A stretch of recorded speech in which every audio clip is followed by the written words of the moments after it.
যুব সমাজে 30 থেকে 35 বছর আগে বিবাহ করলে বিভিন্ন সমালোচনার সম্মুখীন হতে হয়। একটু খেয়াল করে শুনবেন, যুব সমাজে 30 থেকে 35 বছর আগে বিবাহ করলে বিভিন্ন সমালোচনার সম্মুখীন হতে হয়। অথচ ওই সমাজে 18 থেকে 20 বছরের ছেলেমেয়েরা একাধিক অবৈধ সম্পর্কে জড়াইলেও ওইরা এই সমাজের ইগনোর করে চলতে হয়। আমাদের সমাজের শিক্ষিত মানুষগুলা শিক্ষার্থীদের বইয়ের পাতার মাধ্যমে সমকামিতা শিক্ষা দেয়, আবার কেউ তার প্রতিবাদ করতে গিয়ে নিজের কর্মস্থলের চাকরিটারে হারায় ফেলায়। হ্যাঁ, এই সমাজে মানুষ হিসাবে কোনো ব্যক্তিকেই তার যোগ্য অধিকার দেওয়া হয় না।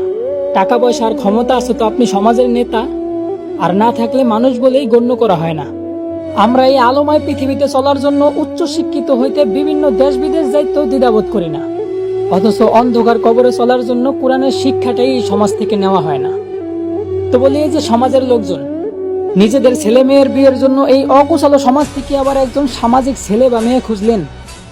আচ্ছা, এই বিষয়টা কেমন হইল না, যে নিজেদের হাতেই সমাজের পরিবেশ নষ্ট করিয়া আবার ওই সমাজেই গাছ লাগিয়ে পরিবেশ বাঁচাইতে বললেন।